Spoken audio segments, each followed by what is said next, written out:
Hi friends, welcome back to SP Tech Kannada YouTube channel. ವೀಕ್ಷಕರೇ, ಈ ವಿಡಿಯೋದಲ್ಲಿ ಯುವ ನಿಧಿ ಯೋಜನೆಗೆ ಸಂಬಂಧಪಟ್ಟಂತೆ ಕೆಲವೊಂದಿಷ್ಟು ಜನರು ಕಮೆಂಟ್ಗಳನ್ನು ಮಾಡ್ತಾ ಇದ್ರಿ. ಯುವ ನಿಧಿ ಸೆಲ್ಫ್ ಡಿಕ್ಲರೇಷನ್ನ ಯಾವ ರೀತಿ ಮೊಬೈಲ್ನಲ್ಲಿ ಸಲ್ಲಿಸೋದು ತಿಳಿಸ್ಕೊಡಿ ಅಂತ ಮಾಹಿತಿಯನ್ನು ಕೇಳ್ತಾ ಇದ್ರು. ನಾನು ಕಳೆದ ವಿಡಿಯೋಗಳಲ್ಲಿ ಕೂಡ ಮಾಹಿತಿಯನ್ನು ತಿಳಿಸ್ಕೊಟ್ಟಿದ್ದೀನಿ. ಆದರೆ ಇವಾಗ ಈ ಒಂದು ಜನವರಿ ತಿಂಗಳ ಸೆಲ್ಫ್ ಡಿಕ್ಲರೇಷನ್ ಯಾವ ರೀತಿ ಸಲ್ಲಿಸೋದು ಮೊಬೈಲ್ ಮುಖಾಂತರನೇ ಅಂತ ಸುಲಭವಾಗಿ ಸ್ಟೆಪ್ ಬೈ ಸ್ಟೆಪ್ ತಮಗೆ ಮಾಹಿತಿಯನ್ನು ತಿಳಿಸ್ಕೊಡ್ತಾ ಇದ್ದೀನಿ.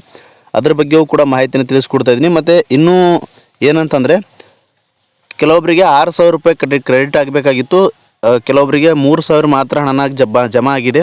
ಹೀಗಾಗಿ ವೀಕ್ಷಕರೇ, 3,000 ಜಮಾ ಆಗಿದಂಥವರಿಗೆ ಇನ್ನೂ 3,000 ಬರುತ್ತಾ ಇಲ್ವಾ ಎಲ್ಲದರ ಬಗ್ಗೆಯೂ ಕೂಡ ವಿವರವಾಗಿ ಮಾಹಿತಿನ ತಿಳಿಸ್ಕೊಡ್ತೀನಿ. ಮತ್ತು ಡಿಸೆಂಬರ್ ತಿಂಗಳ ಯುವ ನಿಧಿ ಹಣನ ಯಾವಾಗ ಜಮಾ ಆಗುತ್ತೆ ನಿಮ್ಮ ಒಂದು ಖಾತೆಗಳಿಗೂ ಕೂಡ ಅಂತ ಅದ್ರ ಬಗ್ಗೆಯೂ ಕೂಡ ಮಾಹಿತಿನ ತಿಳಿಸ್ಕೊಡ್ತಾ ಇದ್ದೀನಿ. ವಿಡಿಯೋ ಭಾಳ ಇನ್ಫಾರ್ಮೇಟಿವ್ ಆಗಿರುವಂಥ ವಿಡಿಯೋ ಆಗಿರುತ್ತೆ. ಯಾಕೆ ಅಂತಂದರೆ ಸೆಲ್ಫ್ ಡಿಕ್ಲರೇಷನ್ ಮಾಡೋದು ಯಾವ ರೀತಿ ಅಂತ ಸುಲಭವಾಗಿ ಸ್ಟೆಪ್ಗಳ ಮೂಲಕ ತಮಗೆ ಮಾಹಿತಿನ ತಿಳಿಸ್ಕೊಡ್ತಾ ಇದ್ದೀನಿ. ಇನ್ನೂ ಯಾರು ವಿಡಿಯೋಗೆ ಲೈಕ್ ಮಾಡಿಲ್ಲ ಅಂತಂದರೆ ದಯವಿಟ್ಟು ವಿಡಿಯೋ ನೋಡುವಂಥ ಪ್ರತಿಯೊಬ್ಬರು ಕೂಡ ವಿಡಿಯೋಗೆ ಲೈಕ್ ಮಾಡಿ. ವಿಡಿಯೋಗೆ ಲೈಕ್ ಮಾಡಿದ ತಕ್ಷಣ ಹೈಪನೋ ಆಪ್ಷನ್ ಕೂಡ ಬರುತ್ತೆ, ಹೈಪನೋ ಆಪ್ಷನ್ ಕೂಡ ಕ್ಲಿಕ್ ಮಾಡಿ. ಮತ್ತು ಇನ್ನೂ ಯಾರು ನಮ್ಮ ಯೂಟ್ಯೂಬ್ ಚಾನಲ್ನ ಸಬ್ಸ್ಕ್ರೈಬ್ ಆಗಿಲ್ಲ ಅಥವಾ ಹೊಸದಾಗಿ ಯಾರಾದರೂ ನಮ್ಮ ಯೂಟ್ಯೂಬ್ ಚಾನಲ್ನ ನೋಡ್ತಾ ಇದ್ರಿ ಅಂತಂದರೆ ಈ ರೀತಿಯಾಗಿ ಸಬ್ಸ್ಕ್ರೈಬ್ ಆಪ್ಷನ್ ಇರುತ್ತೆ, ಇಲ್ಲಿ ಸ್ಕ್ರೀನ್ ಮೇಲೆ ನೋಡ್ಕೊಳ್ಬೋದು. ಸಬ್ಸ್ಕ್ರೈಬ್ ಆಪ್ಷನ್ ಮೇಲೆ ಕ್ಲಿಕ್ ಮಾಡಿ. ಸಬ್ಸ್ಕ್ರೈಬ್ ಆಪ್ಷನ್ ಮೇಲೆ ಕ್ಲಿಕ್ ಮಾಡಿದ ನಂತರ ಮತ್ತೆ ಒಂದು ಸಾರಿ ಸಬ್ಸ್ಕ್ರೈಬ್ ಆಪ್ಷನ್ ಮೇಲೆ ಕ್ಲಿಕ್ ಮಾಡಿ, ಅಲ್ಲಿ ಆಲ್ ಆನ್ ಆಪ್ಷನ್ನ ಸೆಲೆಕ್ಟ್ ಮಾಡ್ಕೊಳ್ಳಿ. ಈ ರೀತಿ ಮಾಡೋದ್ರಿಂದ ಮುಂದೆ ನಾವು ಯಾವುದೇ ರೀತಿಯಾಗಿರ್ತಕ್ಕಂಥ ಹೊಸ ಮಾಹಿತಿಗಳು, ಹೊಸ ವೀಡಿಯೋಗಳು, ಸಾರ್ವಜನಿಕರಿಗೆ ಉಪಯುಕ್ತವಾಗುವಂಥ ಮಾಹಿತಿಗಳು ನಮ್ಮ ಒಂದು ಯೂಟ್ಯೂಬ್ ಚಾನಲ್ ಮೇಲೆ ಅಪ್ಲೋಡ್ ಮಾಡಿದರೆ ನಿಮಗೆ ಮೊದಲಿಗೆ ನೋಟಿಫಿಕೇಷನ್ ಬರುತ್ತೆ. ನೋಟಿಫಿಕೇಷನ್ ಕ್ಲಿಕ್ ಮಾಡೋ ಮುಖಾಂತರವಾಗಿ ಹೊಸ ಮಾಹಿತಿಗಳನ್ನು ನೀವು ಮೊದಲು ಪಡೆದುಕೊಳ್ಬೋದು ಅಂತ ಹೇಳ್ತಾ, ಬನ್ನಿ ವೀಕ್ಷಕರೇ, ಸೆಲ್ಫ್ ಡಿಕ್ಲರೇಷನ್ ಯಾವ ರೀತಿ ಮಾಡೋದು ಅಂತ ತಿಳಿದುಕೊಳ್ಳೋಣ. ನೋಡ್ಕೊಳ್ಬೋದು, ಜನವರಿ ಸೆಲ್ಫ್ ಡಿಕ್ಲರೇಷನ್ ಮಾಡಬೇಕು ಅಂತಂದರೆ ಮೊದಲನೇದಾಗಿ ಗೂಗಲಲ್ಲಿ ಸೇವಾ ಸಿಂಧು ಅಂತ ಟೈಪ್ ಮಾಡ್ಕೊಳ್ಳಿ. ಸೇವಾ ಸಿಂಧು ಅಂತ ಟೈಪ್ ಮಾಡಿದ ಮೇಲೆ ಇಲ್ಲಿ ಫಸ್ಟ್ ಆಪ್ಷನ್ ಕಾಣ್ತಾ ಇರುವಂಥದ್ದು ಸೇವಾ ಸಿಂಧು ಅಂತ. ಈ ಒಂದು ಲಿಂಕ್ ಮೇಲೆ ಕ್ಲಿಕ್ ಮಾಡಬೇಕಾಗುತ್ತೆ. ನೀವು ಸೇವಾ ಸಿಂಧು ವೆಬ್ಸೈಟ್ ಮೇಲೆ ಕ್ಲಿಕ್ ಮಾಡಿದ ನಂತರ ಸ್ವಲ್ಪ ಲೋಡಿಂಗ್ ತೊಗೊಂಡು ವೀಕ್ಷಕರೇ, ಇಲ್ಲಿ ಈ ರೀತಿಯಾಗಿ ಹೋಮ್ ಪೇಜ್ ಓಪನ್ ಆಗುತ್ತೆ. ಇಲ್ಲಿ ಸೇವಾ ಸಿಂಧು ಅಫಿಷಿಯಲ್ ವೆಬ್ಸೈಟ್ ಓಪನ್ ಆಗುವಂಥದ್ದು. ಮೊದಲನೇದಾಗಿ ಇಲ್ಲಿ ನಿಮ್ಮ ಒಂದು ಮೊಬೈಲ್ ನಂಬರು,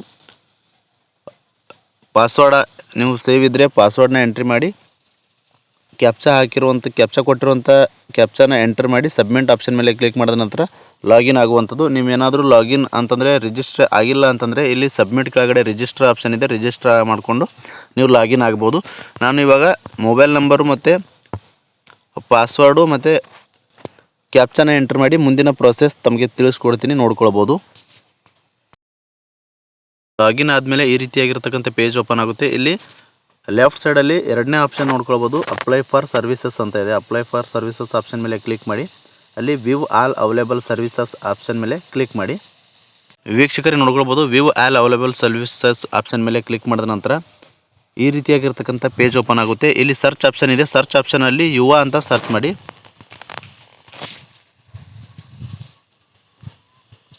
ವೀಕ್ಷಕರೇ ನೋಡ್ಕೊಳ್ಬೋದು, ಯುವ ಅಂತ ಸರ್ಚ್ ಮಾಡಿದ ಮೇಲೆ ಇಲ್ಲಿ ನೋಡ್ಕೊಳ್ಬೋದು ಯುವ ನಿಧಿ ಯೋಜನೆಗೆ ಅರ್ಜಿ ಅಂತ ಇದೆ ಮೊದಲನೇ ಆಪ್ಷನ್ನು. ಎರಡನೇ ಆಪ್ಷನ್ನು ಯುವ ನಿಧಿ ಅರ್ಜಿ ಸ್ಥಿತಿ ಪರಿಶೀಲನೆ ಇದೆ. ಮೂರನೇದಾಗಿ ಯುವ ನಿಧಿ ಮಾಸಿಕ ನಿರುದ್ಯೋಗ ಸ್ವಯಂ ಘೋಷಣೆಗೆ ಅರ್ಜಿ ಅಂತ ಇದೆ. Yuva Nidhi application for monthly unemployment self declaration ಅಂತ ಇದೆ. ಈ ಆಪ್ಷನ್ ಮೇಲೆ ಮೂರನೇ ಆಪ್ಷನ್ ಮೇಲೆ ಕ್ಲಿಕ್ ವೀಕ್ಷಕರು ನೋಡ್ಕೊಳ್ಬೋದು. ಮೂರನೇ ಆಪ್ಷನ್ ಮೇಲೆ ಕ್ಲಿಕ್ ಮಾಡಿದ ನಂತರ ಸೆಲ್ಫ್ ಡಿಕ್ಲರೇಷನ್ ಮಾಡುವ ಫಾರ್ಮ್ಯಾಟ್ ಪೂರ್ತಿಯಾಗಿ ಓಪನ್ ಆಗಿರುವಂಥದ್ದು. ಇಲ್ಲಿ ನೋಡ್ಕೊಳ್ಬೋದು, ಮೊದಲನೇದಾಗಿ ಆಧಾರ್ ಅಥೆಂಟಿಕೇಷನ್, ಆಧಾರ್ ದೃಢೀಕರಣ ಮಾಡಬೇಕಾಗುತ್ತೆ. ಯಾವ ರೀತಿ ನೀವು ಹಿಂದೆ ಸೆಲ್ಫ್ ಡಿಕ್ಲರೇಷನ್ ಮಾಡುವಾಗ ಆಧಾರ್ ಅಥೆಂಟಿಕೇಷನ್ ಮಾಡ್ತಾಯಿದ್ರಿ, ಆಧಾರ್ ಕಾರ್ಡ್ ನಂಬರ್ ಎಂಟರ್ ಮಾಡೋ ಮುಖಾಂತರವಾಗಿ ಮತ್ತು OTP ಬರುತ್ತೆ, ಆಧಾರ್ಗೆ ಲಿಂಕ್ ಇರುವಂಥ ಮೊಬೈಲ್ ನಂಬರ್ಗೆ OTPನ ಎಂಟರ್ ಮಾಡಿ ಸಬ್ಮಿಟ್ ಆಪ್ಷನ್ ಮೇಲೆ ಕ್ಲಿಕ್ ಮಾಡಿದ ನಂತರ ಇದೇ ಪೇಜ್ಗೆ ಮತ್ತೆ ರಿಟರ್ನ್ ಆಗುವಂಥದ್ದು. ಅಲ್ಲಿಂದ ಮತ್ತೆ ಆಧಾರ್ ವಿವರಗಳನ್ನು ಪಡೆಯಿರಿ ಅನ್ನೋ ಆಪ್ಷನ್ ಮೇಲೆ ಕ್ಲಿಕ್ ಮಾಡಬೇಕಾಗುತ್ತೆ. ಆ ಒಂದು ಆಪ್ಷನ್ ಮೇಲೆ ಕ್ಲಿಕ್ ಮಾಡಿದ ನಂತರ ಇಲ್ಲಿ ಆಧಾರ್ನಲ್ಲಿರುವಂಥ ಹೆಸರು, ಯುವ ನಿಧಿ ಅರ್ಜಿ ಉಲ್ಲೇಖ ಸಂಖ್ಯೆನೂ ಬರುತ್ತೆ. ಅದಾದ ನಂತರ ನಿಮ್ಮ ಒಂದು ಡಿಗ್ರಿ ಮತ್ತು ಡಿಪ್ಲೊಮಾದ ರಿಜಿಸ್ಟರ್ ನಂಬರ್, ಅದು ನೋಂದಣಿ ಸಂಖ್ಯೆನೂ ಕೂಡ ಆಟೋಮೆಟಿಕ್ಕಾಗಿ ಫ್ಯಾಕ್ಚ್ ಆಗುತ್ತೆ.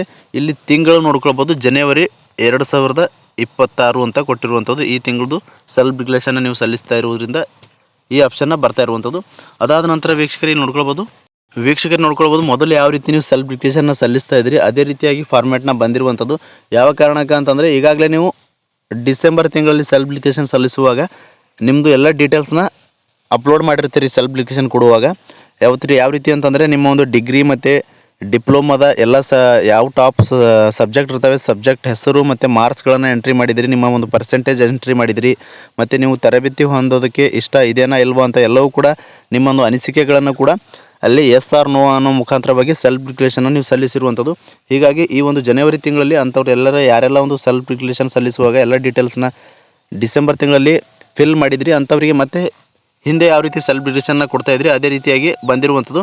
ಇಲ್ಲಿ ನೋಡ್ಕೋಬೋದು ಸ್ವಯಂ ಘೋಷಣೆ ತಿಂಗಳು ಜನವರಿ ಅಂತ ತೋರಿಸ್ತಾ ಇದೆ. ಅದಾದ ನಂತರ ಇಲ್ಲಿ ಯುವ ನಿಧಿ ಮಾರ್ಗಸೂಚಿ ಅನ್ವಯ ಅರ್ಜಿಯಲ್ಲಿ ಭರ್ತಿ ಮಾಡಿರುವ ಮಾಹಿತಿಯು ಸತ್ಯವಾಗಿರುತ್ತವೆ ಮತ್ತು ತಪ್ಪೆಂದು ಕಂಡು ಬಂದಲ್ಲಿ ನಾನು ಕಾನೂನಾತ್ಮಕ ಕ್ರಮಕ್ಕೆ ಬದ್ಧನಾಗಿದ್ದು ನನ್ನ ಅರ್ಜಿ ಮತ್ತು ಪ್ರಯೋಜನಗಳ ತಿರಸ್ಕಾರ ಮಾಡಬಹುದಾಗಿರುತ್ತದೆ ಅಂತ ತಿಳಿಸ್ಕೊಟ್ಟಿದ್ದಾರೆ. ಇಲ್ಲಿ ಎಫ್ಸ್ ಆಪ್ಷನ್ ಮೇಲೆ ಕ್ಲಿಕ್ ಮಾಡಿ ವೀಕ್ಷಕರು ನೋಡ್ಕೊಳ್ಬೋದು. ಎಸ್ ಆಪ್ಷನ್ ಮೇಲೆ ಕ್ಲಿಕ್ ಮಾಡಿದ ನಂತರ ಇಲ್ಲಿ ವರ್ಡ್ ವೆರಿಫಿಕೇಷನ್ ಇದೆ. ವರ್ಡ್ ವೆರಿಫಿಕೇಷನ್ನ ಎಂಟರ್ ಮಾಡಿ ಸಬ್ಮಿಟ್ ಆಪ್ಷನ್ ಮೇಲೆ ಕ್ಲಿಕ್ ಮಾಡಬೇಕಾಗುತ್ತೆ. ನಾನು ವರ್ಡ್ ವೆರಿಫಿಕೇಷನ್ ಕಂಪ್ಲೀಟ್ ಮಾಡಿ ಸಬ್ಮಿಟ್ ಆಪ್ಷನ್ ಮೇಲೆ ಕ್ಲಿಕ್ ಮಾಡಿ ಮುಂದಿನ ಪ್ರೊಸೆಸ್ ತಮಗೆ ತೋರಿಸ್ಕೊಡ್ತಾ ಇದ್ದೀನಿ. ವೀಕ್ಷಕರೇ ನೋಡ್ಕೊಳ್ಬೋದು ಸಬ್ಮಿಟ್ ಆಪ್ಷನ್ ಮೇಲೆ ಕ್ಲಿಕ್ ಮಾಡಿದ ನಂತರ ಮತ್ತೆ ಒಂದು ಸಾರಿ ನಿಮಗೆ ಪ್ರಿವ್ಯೂನ ತೋರಿಸುವಂಥದ್ದು. ಪ್ರಿವ್ಯೂಸ್ ತೋರಿಸಿದ ಮೇಲೆ ಇಲ್ಲಿ ಎಲ್ಲವೂ ಡೀಟೇಲ್ಸ್ ಕರೆಕ್ಟ್ ಆಗಿದೆ ಎಲ್ಲ ನೋಡ್ಕೊಳ್ಬೋದು. ಸ್ವಯಂ ಘೋಷಣೆ ತಿಂಗಳು ನೋಡ್ಕೊಳ್ಬೋದು ಜನವರಿ 2026 ಅಂತ ಇದೆ. ಮತ್ತು ಇಲ್ಲಿ ರಾಜ್ಯ ಕೂಡ ತೋರಿಸ್ತಾ ಇರುವಂಥದ್ದು. ಅದಾದ ನಂತರ ಇಲ್ಲಿ ಕೆಳಗಡೆ ನೋಡ್ತಾ ಸ್ಕ್ರೋಲ್ ಡೌನ್ ಮಾಡ್ತಾ ಹೋದರೆ ಇಲ್ಲಿ ವೀಕ್ಷಕರು ನೋಡ್ಬೋದು ಕಂಪ್ಲೀಟಾಗಿ ಲಾಸ್ಟ್ ಸಬ್ಮಿಟ್ ಆಪ್ಷನ್ ಇರುವಂಥದ್ದು. ಸಬ್ಮಿಟ್ ಆಪ್ಷನ್ ಮೇಲೆ ಕ್ಲಿಕ್ ಮಾಡಿದ ನಂತರ ನಿಮ್ಮದು ಸೆಲ್ಫ್ ಡಿಕ್ಲರೇಷನ್ ಏನಿದೆ ಕಂಪ್ಲೀಟಾಗಿ ಸಬ್ಮಿಟ್ ಆಗುವಂಥದ್ದು ವೀಕ್ಷಕರೇ. ಮತ್ತು ಇನ್ನೂ ಕೆಲವೊಂದಿಷ್ಟು ಜನರು ಏನಂತ ಡೌಟ್ಗಳನ್ನು ಕೇಳ್ತಾ ಇದ್ದೀರಿ ಅಂತಂದರೆ ನಮಗೆ 2-3 ತಿಂಗಳಿಂದ ಅಂತಂದರೆ 2-3 ತಿಂಗಳಿಂದ ಅಮೌಂಟ್ನ ಬರ್ತಾ ಇಲ್ಲ ಅಂತ ಕೇಳ್ತಾ ಇದ್ರಿ. ಇದ್ರ ಬಗ್ಗೆ ವೀಕ್ಷಕರೇ ಹೇಳೋದಾದರೆ 2-3 ತಿಂಗಳಿಂದ ನಿಮಗೆ ಅಮೌಂಟ್ನ ಬರ್ತಾ ಇಲ್ಲ ಅಂತಂದರೆ ನೀವು 6 ತಿಂಗಳವರೆಗೂ ಒಂದು ಹಣನ ಪಡೆದುಕೊಂಡಿದ್ರಿ, ಅಲ್ಲಿಂದ ನೀವು ಕೌಶಲ್ಕರಲ್ಲಿ ರಿಜಿಸ್ಟ್ರೇಷನ್ ಆಗಿಲ್ಲ ಅಂತಂದರೆ ಅಂಥವ್ರದ್ದು ಕೂಡ ಹಣನ ಬರೋದು ಕೆಲವೊಬ್ಬರಿಗೆ ಬರ್ತಾ ಇಲ್ಲ. ಹೀಗಾಗಿ ಯಾರೆಲ್ಲ 2-3 ತಿಂಗಳಿಂದ ಅಮೌಂಟ್ ಬರ್ತಾ ಇಲ್ಲ ಅಂಥವ್ರು ಕೌಶಲ್ಕರಲ್ಲಿ ರಿಜಿಸ್ಟ್ರೇಷನ್ ಮಾಡ್ಕೊಂಡಿಲ್ಲ ಅಂದರೆ ಕೌಶಲ್ಕರಲ್ಲಿ ರಿಜಿಸ್ಟ್ರೇಷನ್ ಮಾಡ್ಕೊಳ್ಳಿ. ಮತ್ತು ನೀವು ESI PFನ ತೊಗೊಳ್ತಾ ಇದ್ದೀರಿ ಅಂತಂದರೆ ಅಂಥವ್ರದ್ದು ಎಲ್ಲವೂ ಕೂಡ ಅಮೌಂಟ್ ಬರೋದು ಸ್ಟಾಪ್ ಆಗಿದೆ. 2-3 ತಿಂಗಳಿಂದ ಅಮೌಂಟ್ನ ಬರ್ತಾ ಇಲ್ಲ. ESI PFಗಳನ್ನು ಯಾರಾದರೂ ತೊಗೊಳ್ತಾ ಇದ್ದೀರಿ ಅಂತಂದರೆ ಅಂಥವ್ರದ್ದು ಹಣನ ಬರೋದು ಸ್ಟಾಪ್ ಆಗಿದೆ ವೀಕ್ಷಕರೇ.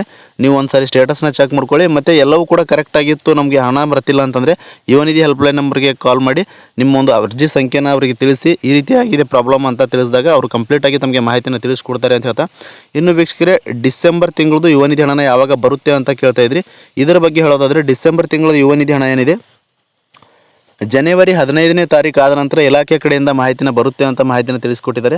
ಅದಾದ ನಂತರ ಡಿಸೆಂಬರ್ ತಿಂಗಳದು ಹಣದ ಬಗ್ಗೆ ಏನಾದರೂ ಮಾಹಿತಿ ಬಂತು ಅಂದರೆ ನಾನು ವಿಡಿಯೋ ಮುಖಾಂತರ ತಮಗೆ ಮಾಹಿತಿನ ಇಂತಹ ದಿನನೇ ಹಣನ ಜಮಾ ಆಗುತ್ತೆ ಅಂತ ಮಾಹಿತಿನ ತಿಳಿಸಿದ್ರು ಅಂತಂದರೆ ವಿಡಿಯೋ ಮುಖಾಂತರ ತಮಗೆ ಮಾಹಿತಿನ ತಲುಪಿಸ್ತೀನಿ ಅಂತ ಹೇಳ್ತಾ ಇಷ್ಟು ಯುವ ನಿಧಿ ಯೋಜನೆಗೆ ಸಂಬಂಧಪಟ್ಟಂತೆ ಅಪ್ಡೇಟ್ಸ್ಗಳನ್ನು ತಮಗೆ ಸಂಪೂರ್ಣವಾಗಿ ತಿಳಿಸ್ಕೊಟ್ಟಿದ್ದೀನಿ. ಮತ್ತು ಸೆಲ್ಫ್ ಡಿಕ್ಲರೇಷನ್ ಕೂಡ ಯಾವ ರೀತಿ ಮಾಡೋದು ಅಂತ ಕ್ಲಿಯರಾಗಿ ತಮಗೆ ತಿಳಿಸ್ಕೊಟ್ಟಿದ್ದೀನಿ. ಈ ಮಾಹಿತಿ ತಮಗೆ ಉಪಯುಕ್ತ ಅನಿಸಿತು ಅಂತಂದರೆ ವಿಡಿಯೋಗೆ ಲೈಕ್ ಮಾಡಿ, ಹಾಗೆ ಈ ಒಂದು ವಿಡಿಯೋನ ಎಲ್ಲ ಕಡೆ ಶೇರ್ ಮಾಡಿ ಅಂತ ಹೇಳ್ತಾ ಫ್ರಮ್ ಬಿಗಿನಿಂಗಿಂದ ಎಂಡ್ವರೆಗೂ ಮಿಸ್ ಮಾಡದೆ ಕಡೆ ತನಕ ವಾಚ್ ಮಾಡಿದಂಥ ಪ್ರತಿಯೊಬ್ಬರಿಗೂ ಕೂಡ ಹೃದಯಪೂರ್ವಕ ಧನ್ಯವಾದಗಳು. ಮತ್ತೆ ಇದೇ ರೀತಿಯಾಗಿರ್ತಕ್ಕಂಥ ಮಾಹಿತಿಯೊಂದಿಗೆ ಭೇಟಿ ಆಗ್ತಿರೋಣ. ಅಲ್ಲಿವರೆಗೂ ನಮಸ್ಕಾರ.